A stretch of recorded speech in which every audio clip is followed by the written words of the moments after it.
Welcome to Authors Alcove, the Reading Nook's monthly book club. Today we're discussing Scarlett St. Clair's book, A Touch of Darkness. Because this is a book club, there are spoilers. We are going to discuss whether we thought the book worked or not, whether we loved or hated the characters, and everything in between. Before we get started, I would like to introduce my lovely hosts. First, I'll start out with myself. I am Agnes Wolfe. I am the host of the Three Author Alcove podcast, The Healing Place. It is a place where you can find books on healing and just overall holistic care. And then there's also the Writing Corner, where authors, marketers, publishers, editors just discuss the craft of writing, publishing, marketing a book. And then my newest podcast, The Reading Nook, a place where I discuss all things fantastical. I am also currently finishing up my debut middle grade fantasy novel that follows a girl who learns that sometimes in order to make peace, you have to start a war. Now I'd like to introduce my lovely co-hosts. I'm going to start off with Rebecca Maeve Hartwell. She's author and editor who I chose to be on this podcast because of how well she understands the craft, how articulate she is. And I also would like to plug her book that is going to be next month's Meet the Author Book Club book. It is The Heart of Flame. So, Rebecca, can you just share a little bit about yourself as well as share what author you would like to meet, whether they're living or dead? Absolutely. So you covered a lot. I'm Rebecca Maeve Hartwell. I write romantic fantasy. My current series is the Unlocked series. The first book that you mentioned is A Heart of Flame. And I am also a developmental editor who helps other romance and fantasy indie authors get the skeletons of their stories in great shape. And through that, that is Heartbound Editing, HART, like the female deer. And yeah, the two answers that I could come up with for what authors I would like to meet, they're both YA authors that were very influential when I was like falling in love with fiction. So one of them is Philip Pullman, and I'd love to meet him because I want more insight into how his brain works because the stories that he writes are so cool and so complex. And then the other would be T.A. Barron just because he seems like a really lovely human. So that's my answer. Thank you so much, Rebecca. And next, I would like to introduce Amber Letters. I chose her because she is an avid reader, and she was actually the very first person that I chose to be on here. She's also a former teacher, which I think teachers generally are very knowledgeable, well articulated people, and that is partly why I chose her. So welcome, Amber. Could you share just a little bit about yourself and what author you would choose? Sure. So, hi, my name is Amber Letters. Yes, I was a former teacher for 16 years. I now work for the ALS Association. So, I still have that teaching background a little bit. I just go out and teach people about ALS, why they should sponsor my event, and how the money goes towards people that are living with ALS. Always just trying to find a cure. So, um, my answer is threefold. I actually started panicking. I was like, I can't think that fast. And then I came up with three that I have to say. So, I'll say them quickly.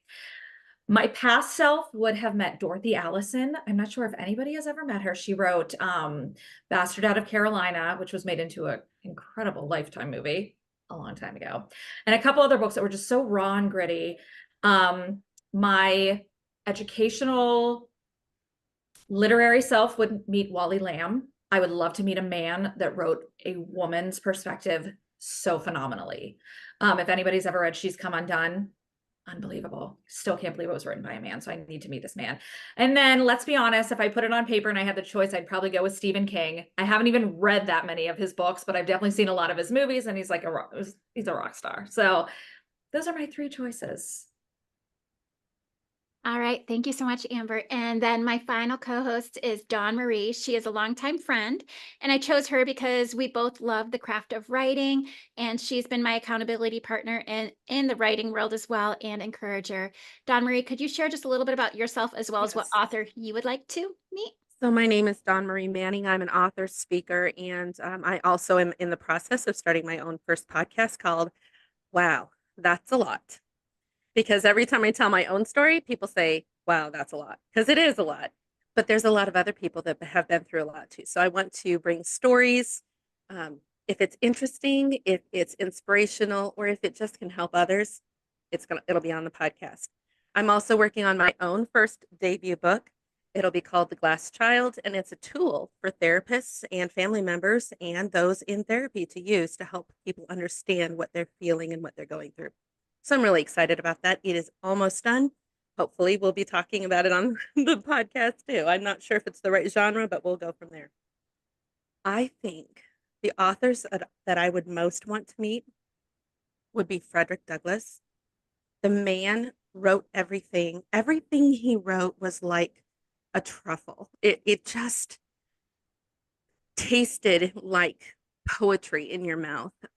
Just incredibly brilliant, just a complete prodigy when it came to writing for someone who didn't even learn to read till he was 13 or 14 years old. And the other person would have to be C.S. Lewis, because not only was he fantastic with fantasy, but he also did self-help books and books on realism, where he talked about things that he dealt with, and he handled it so beautifully, just so beautifully. So I think somebody who's able to jump genres like that, I want to learn from them, you know? So those are my two. I love that none of you could just give one. I love No, that. we're readers. Of anyways, course, we have multiple authors we love. Yes, thank you so much, Dawn Marie. We are going to we're just going to go right into the book. I'm going to ask a few questions, and I'm going to have my host hold up their hands. One being that they strongly disagree with what the statement, and 5 being they strongly agree. And then as soon as everybody has their hand up, I'm going to have Rebecca say hers, then Amber, then Dawn, and then I will say mine last, and then I'll ask the next question. All right, the first one is, A Touch of Darkness is a well-written novel. Everybody put your hand up. All right, Rebecca.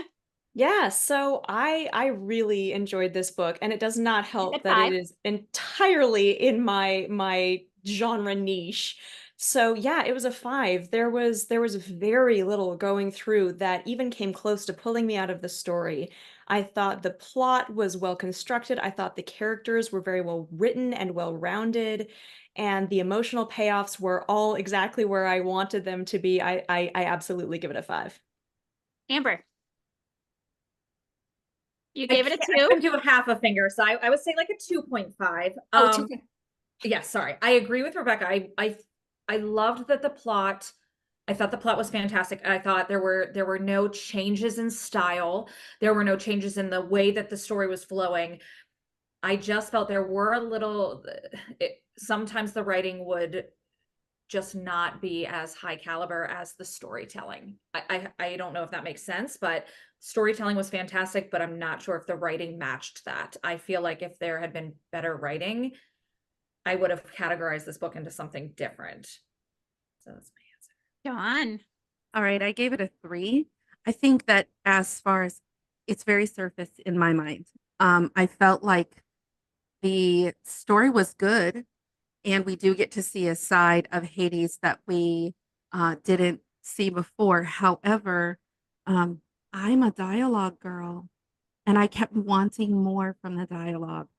I felt like it was very surface. A lot of things that were talked about later by the author, by the narrator, should have been said out loud. And so I was like, oh, I tweaked the dialogue. So that's why I gave it a 3. And I feel as if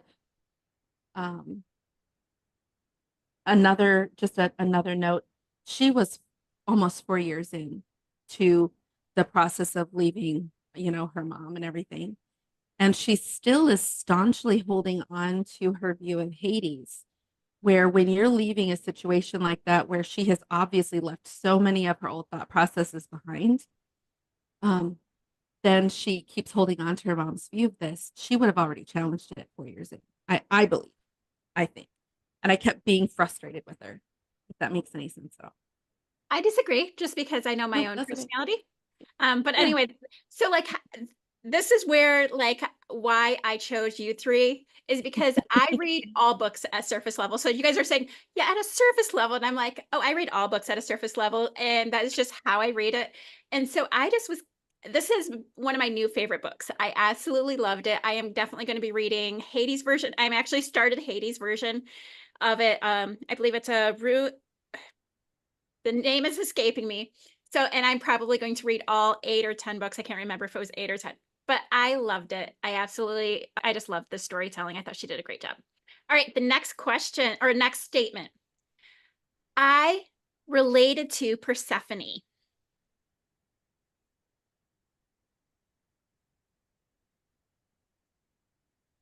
All right, Rebecca. Well, actually, we'll go in a different order. Amber.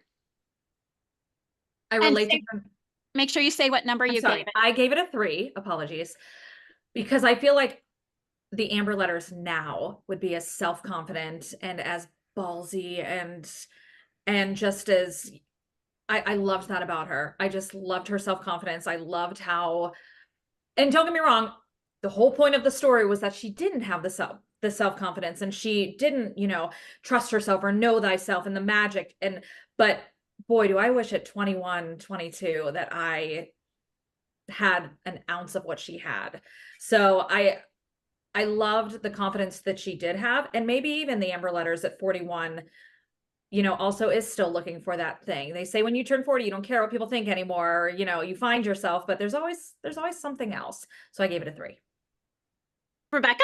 So I give it a 2 on personal relatability. Like it just wasn't a character that I saw myself in very much, but I'd absolutely give it a 4 just for being a well-written character that was consistent and I could look at it and go, that's realistic. I've met people like that. So 2 or 4, depending on what kind of answer you're looking for there. Dawn? I gave it a 2 just because I don't know why, but I don't see a lot of myself in her.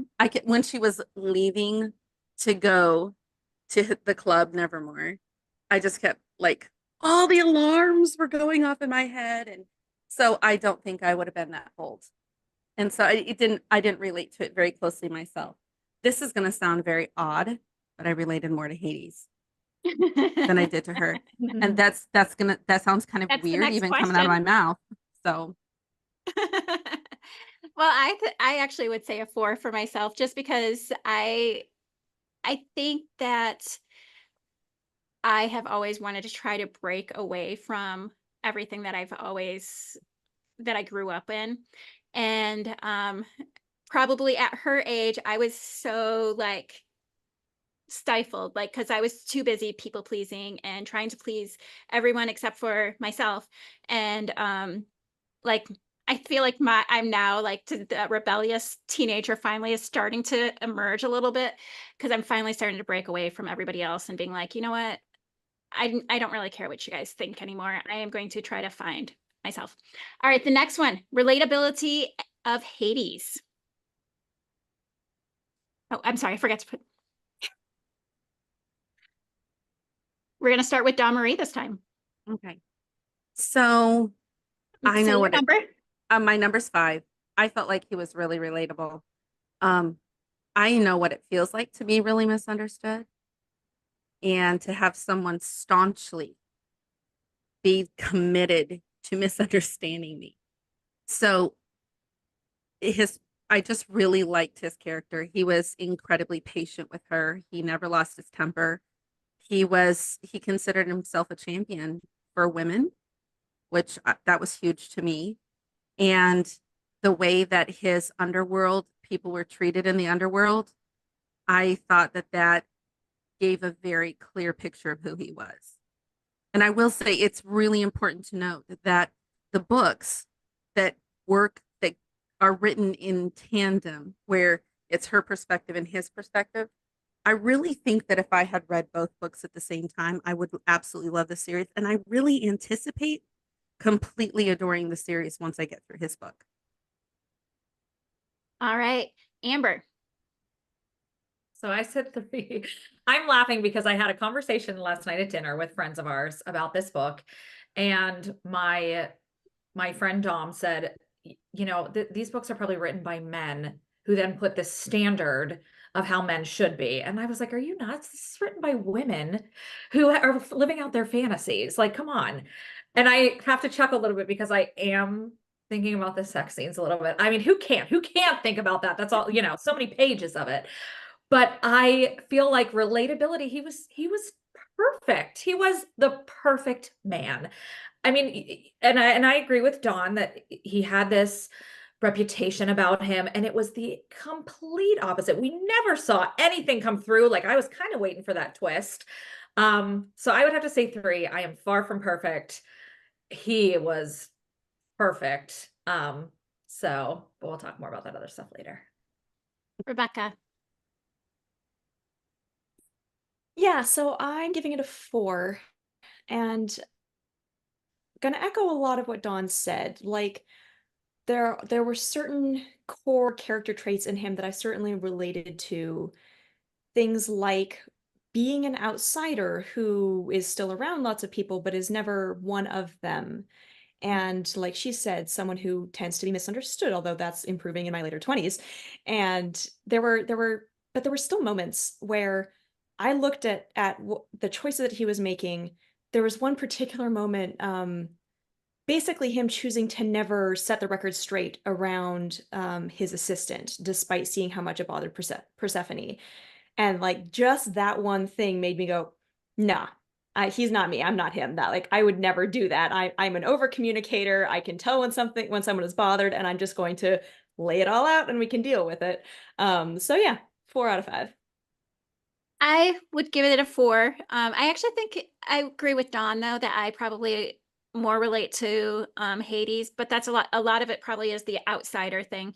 And like even though I'm a people pleaser, I always kind of stayed under the radar, and I'm often felt misunderstood and stuff, as far as like motivation. And some of it is because like I was not an over communicator growing up, and like that's actually Dawn can attest to that she often felt that I needed to work on communication, because I would rather just let it slide. I'd be like, okay, you misunderstood me, whatever, I don't really care. And then I would just go on with my life and let that person just have a false perception of me. And that's kind of his attitude and something that I could relate to.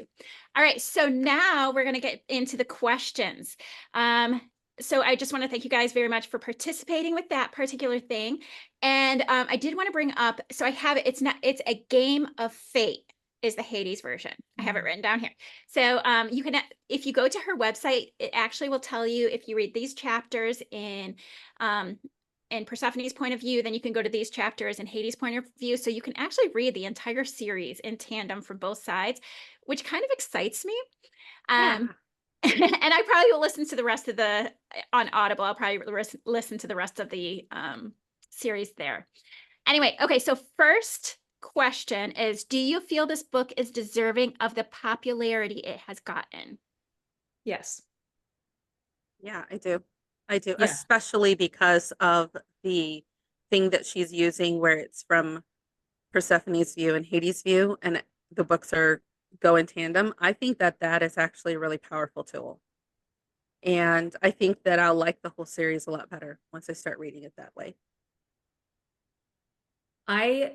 Yes, I do. I messaged Rebecca and I said, I know nothing about the Greek gods. Should I just read this, not knowing anything, or should I do some of my homework? And Rebecca said, just read it. Don't look into anything. And I'm glad she did, because I learned. I ended up looking things up after the fact. And I feel like that is the whole point of reading, to gain knowledge in whatever aspect, in whatever format, in whatever platform that you are reading in. So I absolutely understand. And I can't believe there's not a Netflix series yet. I'm shocked. Rebecca, did you want to expound at all? Not particularly. I've kind of already said it. Like, I'm just delighted that we finally found a book that I don't really have any big critiques of. I think it absolutely satisfies its core readers, the people who are looking for that kind of story. And like Dawn said, I think that the whole tandem thing, rather than like a straight dual POV, is innovative. So yeah, no, totally. It absolutely deserves the hype. Do any of you actually know the original myth of Persephone and Hades? Yes. Okay. I'm a I was, mythology girly. I like that. That's my mythology section right there. So yep. yes.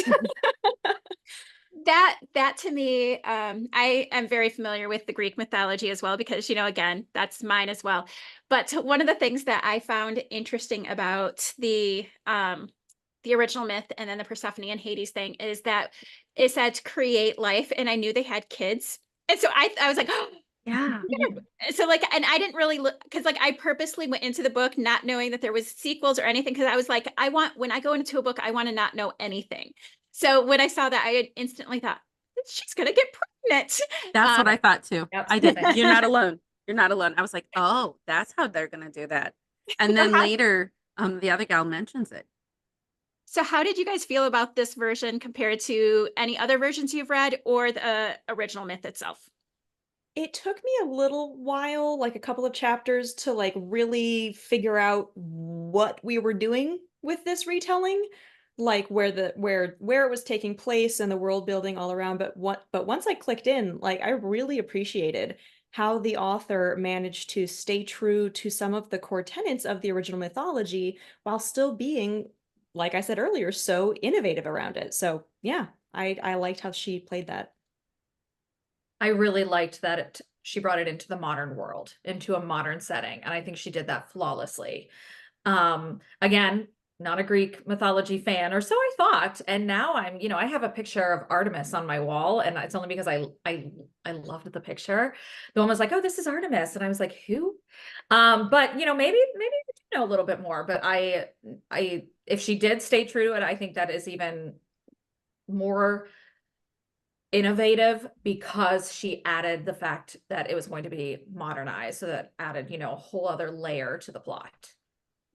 I feel like she also gave Persephone a lot more agency in this version of the story, which is something I am universally a fan of, so there's that too. Like, I believe Persephone and Adonis actually are lovers in the original myth as well. And so that was interesting. And Adonis is I ended up looking this one up because I was like, Adonis is a god, but I guess he actually was immortal. So like that's one too, because I was like, Adonis is a god. Why is he? And so I kept expecting, and so finally I looked it up because it was driving me crazy. And there are ones where he's a god, and then there's other ones where he is immortal. So I was like, okay, so she did not change that in there, but I did find that interesting because they are lovers in some of the original stuff. So who was your favorite character? Either Dimitri, just because he is so my type, or Hecate, because she was probably the character I related with the most. Oh, that's so hard because I almost feel like she wrote secondary characters a little better than she wrote Persephone. I really do. And Agreed. so I feel I really liked oh, I can't think of the name right now. I'm terrible with names. The one who runs his other club, his restaurant, that she interacted with a little bit, like a Sirfa or something, like I don't know. I really liked their conversation. I thought that was good. He was one of my favorites, and then I liked Hecate too. Hecate's amazing. Yeah. Mine was Hades. I mean, every time he entered a scene, I wanted to trust that he was this good guy. I'm really glad that's how it ended. I'm glad there wasn't this big plot twist. I mean, there was the small one where, he made the bargain with Aphrodite, but I liked him, and it helped that I pictured Justin Theroux. So I do that. I 100% put faces to characters the second I start a book. You So I know, don't know if it's anybody else is like that. I Oh can yeah. tell you who everybody was. what's interesting is like I had a vision of Hades in my head, but like I don't usually have him be an actual person. Yeah. But when you said Justin Theroux, I'm like, hey, that's kind of where my brain went. Was it very similar? So now when I'm reading the rest of it, I'll be picturing. We need to make sure we tell somebody that's a producer, okay, and you Right. put Justin Theroux as I need to Hades. see him back in a show. So please. How about your least favorite character? Ooh. Before I That, go I to mean, But I mean, I love to hate Adonis, but that feels like the cheap answer.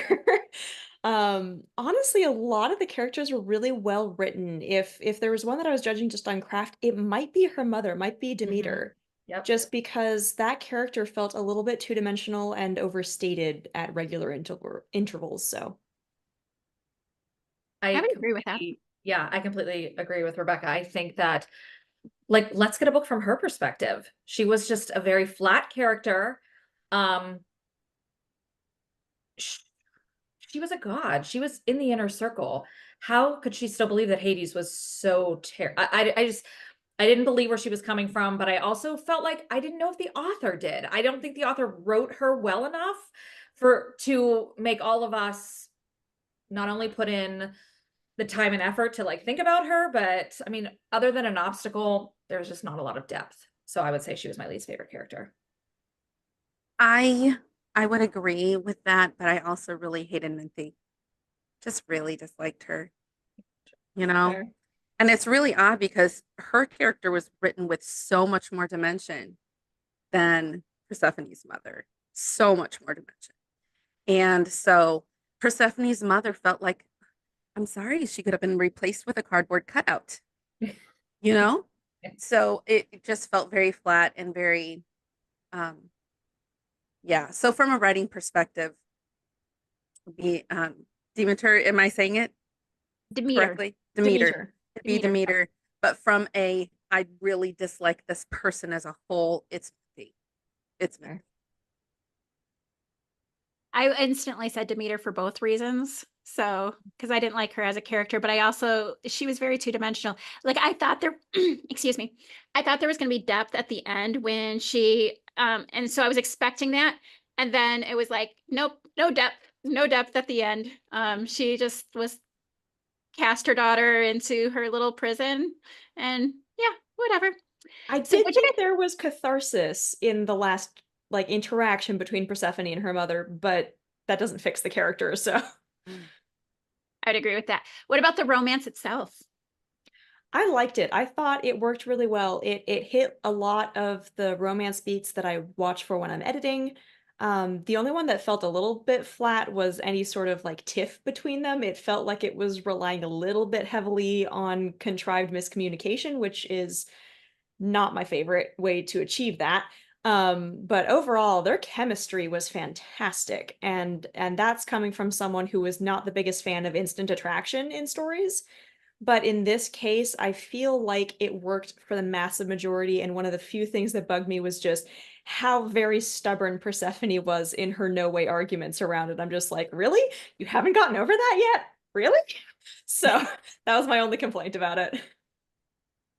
When we're talking about romance, we're talking about like the love story, not the act, right? I'm sorry to Either. Persephone. I don't mean to, but it's the first time I've ever read a book like this. Okay, so their love story. Either. I love that they got together so much faster. What was the second book we read? Shell's book, Shell Cypress book. Remember how long Unmasking the it took? Curse. Oh, it took so long. Like, come on. It took forever. I just liked it. Rip the Band-Aid.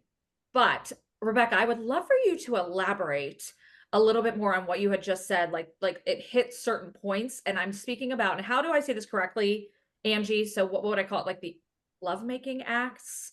It doesn't matter because if it gets too inappropriate, I'll put it as explicit and it'll be just Okay. fine. Okay. So is the word sex too inappropriate? Is that okay? Okay. Again, my apologies to Persephone on this, but I have never read a book with this much of it. And I guess my question is, tell me the purpose you felt it served in a good way. And I don't mean that I don't think it served a good purpose. I just want everybody's opinion. Because I'm Yeah, like a virgin to so this.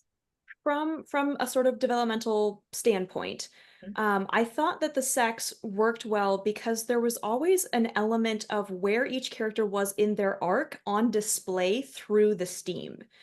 Like one of the complaints that I will sometimes have with really steamy romances or erotica is that the steam is just there for the sake of it, for the voyeurism, for the the turn on. But in this book, I thought it worked really well because every time that they had that encounter, and this plays into why I said they had really good tension between them was that there was always some element of that plot of where they were going, where they were coming from, how they were butting heads, what still needed to change in order to really align, always present in those steamy moments. So it was never there just for the sake of it. It was still always moving the story forward, and also happened to be really hot. So I felt like it was important to understand. I felt like that was important to the book because it was important to understand how overwhelming their connection was. Okay.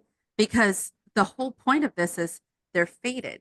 The reason they had an instant connection is because the fates are working behind in the background, and they have a clear link and a clear connection. They are bound to each other, and that is why.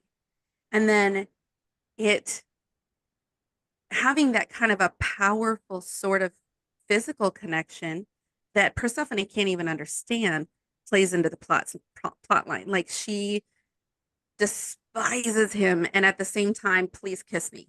Like just that you know conflict is always exactly. good. The inner conflict, I think, is really crucial to the story because she had to relearn everything she knew about him. And at the same time, why did she keep going back for more? It's because there was this physical connection that she couldn't quite understand, and that she was completely drawn to him, even though she didn't get why she was drawn to him, and ended up giving more chances because she was drawn to him. And I think also it showed what a gentleman he was, because there were times where he was like, you know what? You're drunk, you're drugged, you are not ready for this. And he was like, all right, we're done. Here, put your dress back on. Like, I mean, it showed that he didn't want her to just, he wasn't in it for just the thrill of a physical connection. He wanted her to love him because he loved her too. And so I think that that was really important to have those scenes portrayed that way, because sometimes he was like, nope, it's not my turn. Yep, get dressed, let's go. And I thought that was really gentlemanly of him. It showed who he was. And Great points. I know I've said it before that I'm a little bit of a prude when it comes to those scenes. Like I will start skipping, but I did feel like they were all purposeful. And that's what I appreciate, is when they're all purposeful, because sometimes I'm like, why is this even in here? Like that it serves no purpose. But I have to admit, I did skim some of it and did not read every little part of those parts. So because I am a little bit of a prude when it comes to that. But these ones were a little bit more than like even Unmasking the Curse had. So I will say, can I make just one oh, note? definitely. It did frustrate me that her power woke up after they had sex. I wanted her power to wake up on its own without that. It would have made sense if she had gotten pregnant and then her power woke up. But that's part of that, that's a whole trope that bugs me, is when female protagonist's power comes from a man in any kind of way. So I'm so glad you brought that up. the one thing that it did kind of tie it in the end, though, because it pointed out that it was because he started to worship her.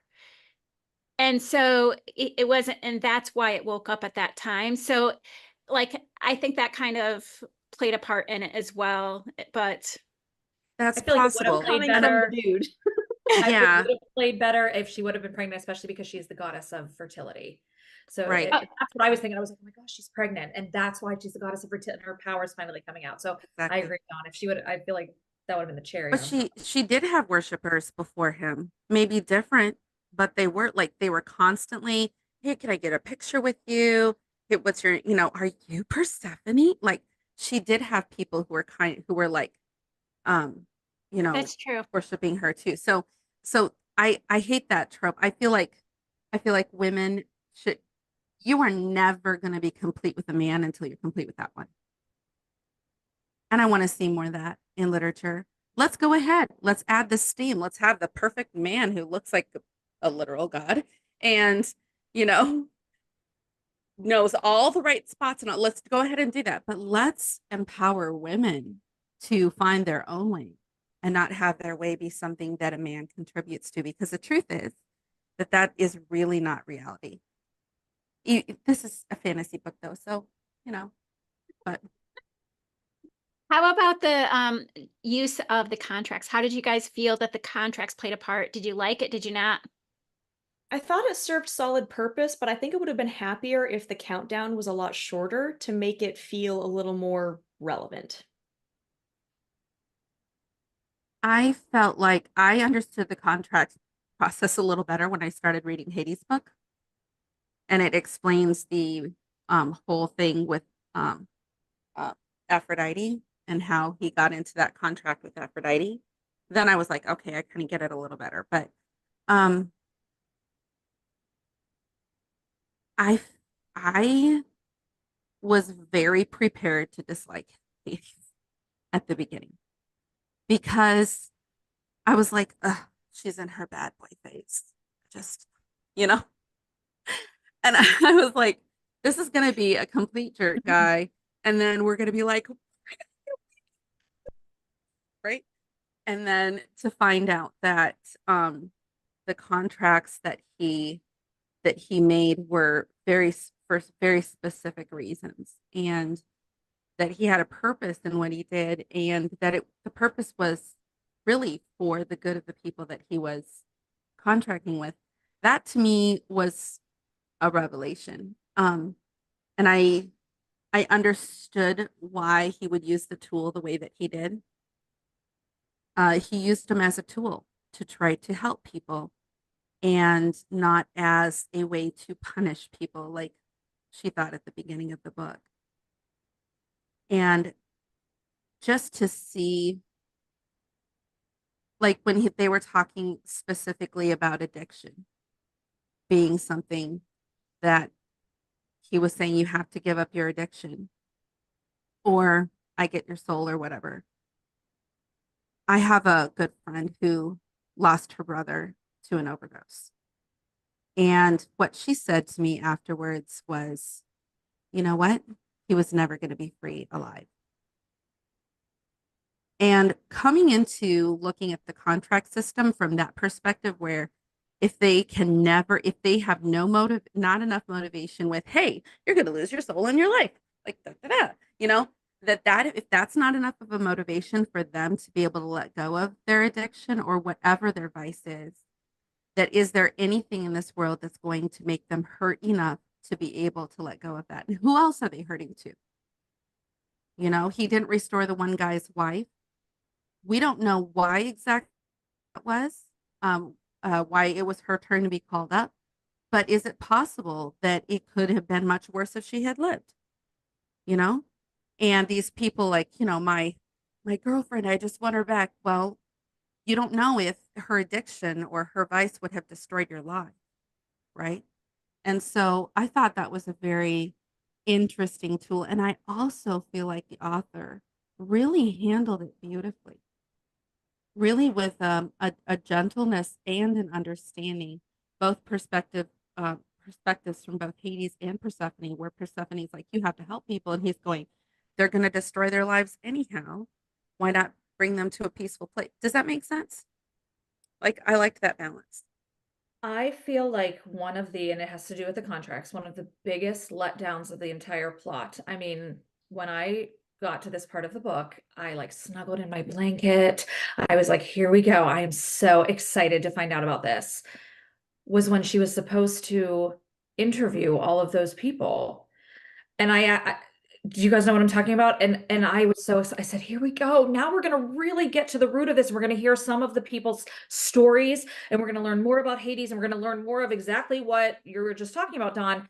And then they had the party, they had sex, and that was it. And I thought we were going to have maybe a chapter on each, because didn't she say specifically 5 people? Like she had a number and she was going to talk to them, and that's why they were having this, whatever it was. I apologize if I'm putting 2 parts together. And we never heard from anybody. I would have loved to have heard more and understood. Maybe we would in Hades' book. And actually, as I'm saying this out loud, maybe this is what's going on. But that bummed me out. So I'm indifferent to the contracts. I think it worked well enough, but I sure do wish I would have had a little bit more substance on some of these people that she intended on interviewing. One of my favorite lines in there was about the contracts. I liked how he said, "I win either way." And I think that made my wheels in my head start turning, and I was like, okay, maybe he's a little different than like the initial thing. And so that was one of my favorite things that he had said in there.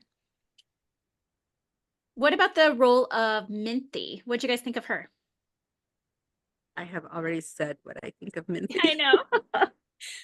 I don't have a lot to add. I thought she was a really solid rival character. And definitely was like feeling the feelings of, ooh, she's putting hands on my man. Like that element that she introduced, I feel was probably relatable to a lot of readers. But as far as characterization goes, I feel like she didn't have enough depth that I even wanted her to have a redemption arc. So the fact that she didn't get one, I was just like, all right, at least they closed that loop. Like, it's about all I have to say on it. They turned her into a mint plant. I felt like that was somewhat fitting. Yeah, that was funny. I like that she brought the plant to him and said, well, you get to decide what to do with her because she's your problem and not mine. And he's like, let's plant her over there and let's just leave Some her. part of me also appreciates that she turned her into a fairly invasive plant that left unchecked is going to make their garden hell in a couple of years. Like, there's something poetic there. Yeah, I thought she was kind of a throwaway character. I disliked how quickly they wrapped up the whole Adonis and she took the pictures. Like I almost missed it because it was just so quick. I felt like that was a very quick cleanup of that certain situation. Um, I liked Adonis more as the antagonist, but I mean, she played the part well for what it was. Any other thoughts on Adonis? On Adonis, it drove me insane that she said to her boss, oh, everything's fine. Like, girl, use your voice, use your words. This is kindergarten level communication here. You know, like that exact moment is a big reason why I gave her such a low relatability score. And that's I would be exactly like, the reason why no. I gave her a high one. I just wanted her to speak up for herself. And I think maybe that's one of the reasons why I struggled with the dialogue so much is that there's so many instances where it's like 3 or 4 more words and you could be understood. That's it. 3 or 4 more words. I wanted her to, and I feel as if there's really only one place in the book that she really, maybe 2. The part where she's like, here's this mint plant, it's your problem now. She's very articulate there. And then she's articulate with her mother at the very, very end where she destroys her mother's greenhouse. And those are about the only places where she's like, nope, this is, and communicates effectively. That was hard for me. So this whole relationship with Adonis, and, starting out as somewhat friends and then having him pull the stuff he did and having her not say anything. I was like, girl, you did this to yourself. You did it to yourself. And that frustrated me about her character. I really liked Adonis. Like, don't get me wrong, I hated Adonis, but I really liked Adonis. He was the first character that came up, and I was just like, oh, this character is well established right off the bat, and there's a lot there, and I can see that they're going to take it in some interesting places, and there's complexity, and yeah, no, I thought Adonis was probably one of the best written characters in the whole book, and I love to hate him for it. So I felt like I was disappointed that there wasn't more of a backstory on why Hades, remember Adonis said, oh, Hades said, stay away from me, didn't he? And it was more of a question. And I wish there had been more of a backstory. I mean, clearly he's a creep, he's a bad guy. And maybe that's where I wish I knew a little bit more. Like that's where I could have maybe knew a little bit more about the history. But I was looking for it. I was looking for it until the end. There were just a couple things I kept looking for in the book that didn't come to fruition that bummed me out. And I think that's part of I have a feeling some of these might be played out in like the Hades version or in Exactly. future Yes. ones. And so like there are some things, and I'm curious about especially Demeter, like how she's going to play out in the future. Because I wonder if we will get to see a little bit more than the two-dimensional, because she is very two-dimensional in this one. But you do have to wonder, like, why is she the way that she is? Why is she wanna, like she kind of explained it, but it didn't really come across very well, I don't think. We need more history from Demeter and Hades, why she despises him so much. Because is it entirely that her daughter is fated to him? And so she created this whole thing in her brain. We know that she really wanted a daughter, that she begged the fates to give her a daughter, and they said, great, you get a daughter, but here's the price you pay.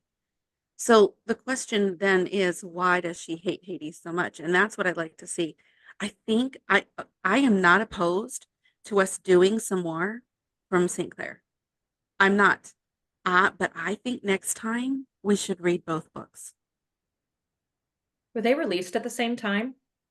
I don't know like- if they. No, they No. weren't. Okay.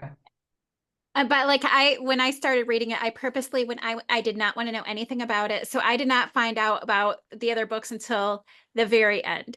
And then I like looked into the history and stuff. But no, this one was written first. And then I'm not sure when she started the Hades, if she had already gone into the second of the Persephone one. I'd have to look up that. As far as the book itself, did you find that the book itself was relatable, realistic? I know you guys have kind of touched on that a little bit. Yes and no. I mean, it's about Greek gods, so it's not terribly realistic. There's a few things that are really realistic, though. I think that I feel like Hades' emotions and everything surrounding that was the most realistic part. And I think it's realistic going into a relationship and you don't really know what's going through the brain of the other person. I think that's written beautifully. Like she has no idea what's going on with him. And he's just like, you know what? You're going to have to learn about me on your own because if I tell you that things are not as they seem, you're not going to believe me anyway. So let's just unwrap this very slowly, shall we? He really did that well. But I don't think that we want it to be too relatable or too realistic. None of us are going to meet someone that is completely perfect like Hades. And that is why we read about him, right? We gravitate towards fantasy because our lives are very dull. My life is very boring. I'm really good at telling stories to make it seem like it's more interesting than it is, but really, it's just really very boring. And so being able to have that little bit of escapism, I think that's the goal. I think we don't want it to be that relatable or want it to be all that realistic. And I'm mostly going to echo what Dawn just said of I'd give it a fairly low relatability score, but that's not a bad thing. The fact that I can't relate to it means that I can just escape into it. And don't get me wrong, I do enjoy reading stories that I'm like, oh, all right, that got me right in the heart. But that to say that it's not relatable is not to say that that's a bad thing. I appreciated what it was, but it was almost completely unrelatable to me. So I do not in any way mean to diminish the genre of fantasy. And I'm so glad that you two just said that because even last night at dinner, I mean, I'm a big reader, so it comes up in every conversation I'm in. And, Dom said to me, how are you liking this? I mean, you don't ever read fantasy. That's something you don't read.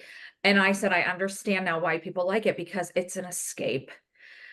But I always felt like that maybe diminished the genre and maybe made it sound like, okay, I'm so glad because I don't mean it that way. It is just so nice to put it down and disconnect both ways. You disconnect from your life and you read it. You read it and then you disconnect. I'm reading another book right now called Never Let Me Go, and it is so gut-wrenching and it is so relatable and it is so, and I love that. Don't get me wrong, I love it so much, but at the same time, this was such a nice escape. It really was. It was fun and it was what's next, and I enjoyed that a lot.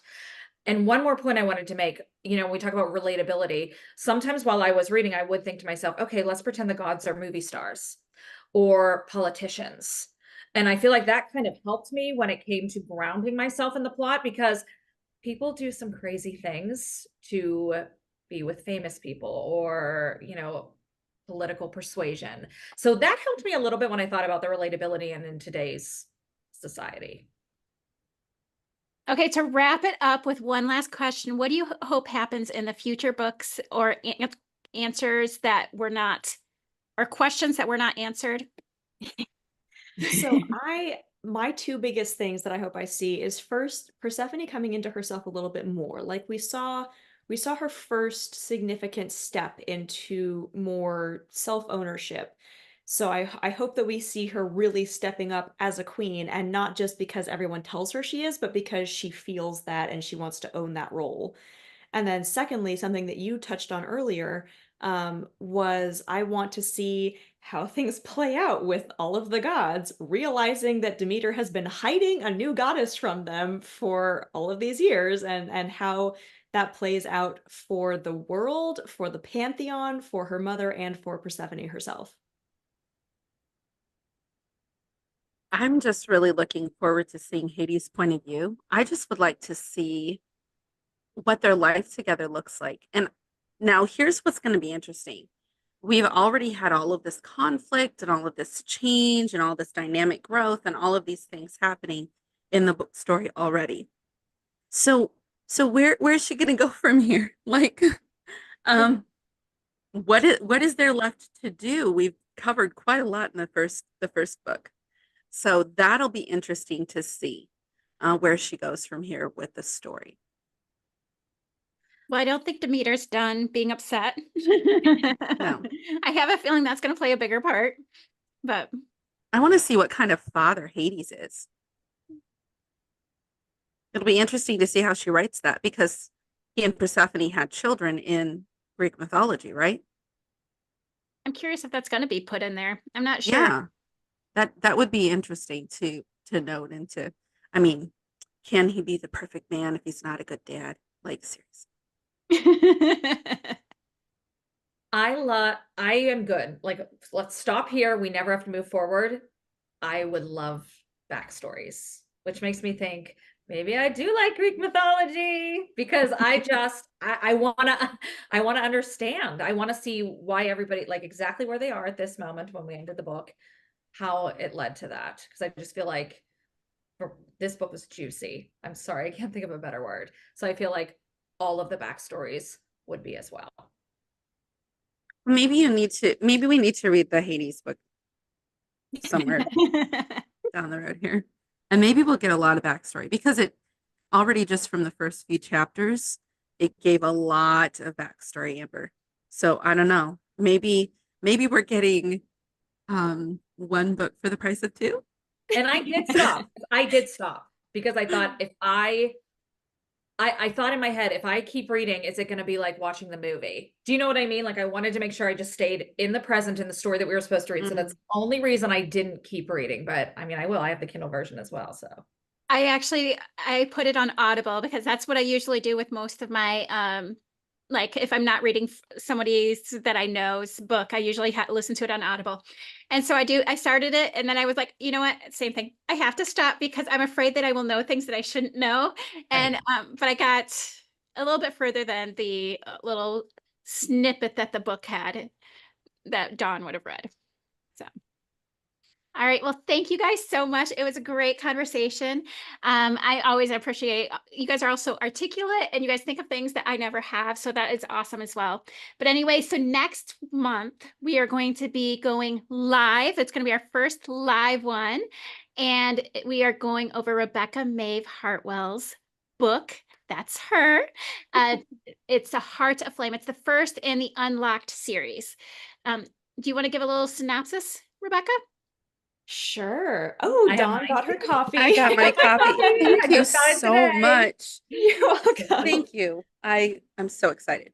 It came today. Yeah, so A Heart of Flame is about a young woman who is pretty much at her rock bottom in a world that is just a couple degrees darker than our real one. and gets snatched away literally out of the jaws of death to go off into this other world, and she has to cope with, first of all, this is the enemy. You know, she's a workers' rights kind of person, and now she is one of the elite, which she used to think were the bad guys. And so she has to kind of get over that and then come to the realization that, yeah, they kind of are the bad guys and she needs to do something about that. So I look forward to hearing all of your thoughts and getting into more spoilery details in the next call. I'm actually curious if I will catch things I didn't catch the first time reading it a second time, because I've already read it once. And so I'm curious, and I might even change my opinion on certain things, because sometimes that happens. Like when you read it the first time and then you read it a second time, sometimes you're like, ooh, and you like things that you didn't even realize that you loved the second time. Anyway, I'm absolutely a rereader and a rewatcher for that exact reason. again, thank you guys so much. I really do appreciate it. Thank you, Angie.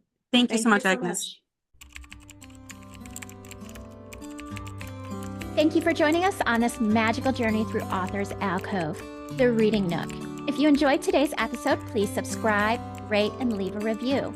And remember, this episode is brought to you by Noadays.com, a company that offers many courses from how to become a freelance writer to proofreading and editing. I have personally taken some of these courses, and I am very happy with what I learned. If you'd like to support me on Patreon, you can find the affiliate link in the show notes.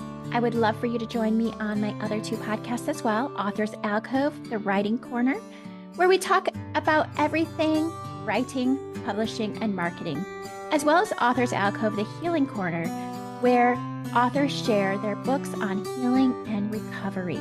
Until next time, keep reading, keep dreaming, and we'll see you in the next chapter. What did you guys think about the book? I loved it, and I'm really glad that we finally did a book that I really liked. So I'm no longer the Russian judge. Yay! I'm curious what Amber thinks now. I'm torn because it definitely had a plot really, really enjoyed.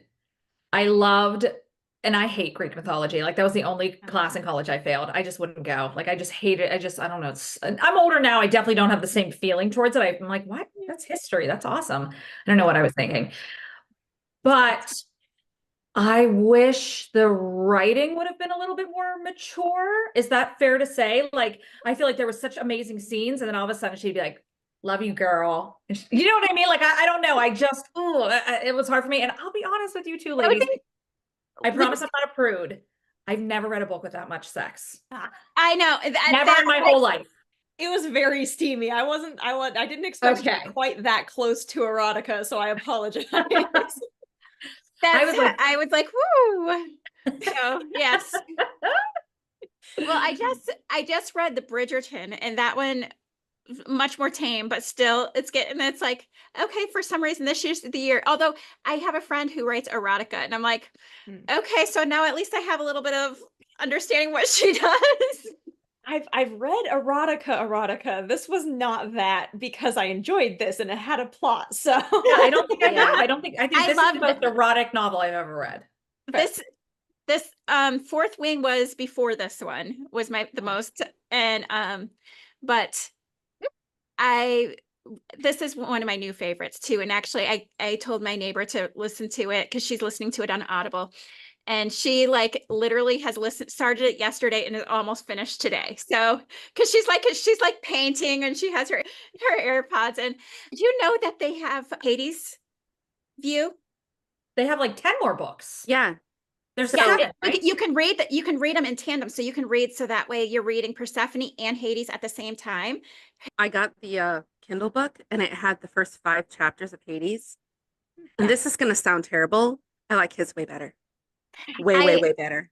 And actually, I have a feeling Amber might too, because she didn't like the new adult or young adult type editions in there. So she might actually like Hades. I bet you she'd like Hades' version better too, because I actually started it and then I was like, I don't want to get too far into it because I didn't want it to taint this. So like, I literally have it on my Audible, just waiting to start it back up. So I also listened to the sample, and I agree with Dawn. I like the Hades POV, so I might go read that next just for fun. Yeah. Is it, so Yes. it's the same story, but told from his perspective. It Yes. doesn't Yes. continue. Yes, Okay. and all of the Good events guys. that happen from her, we Wow. get to see them from his perspective, what he thinks of her through the whole thing. Wow. And it's real.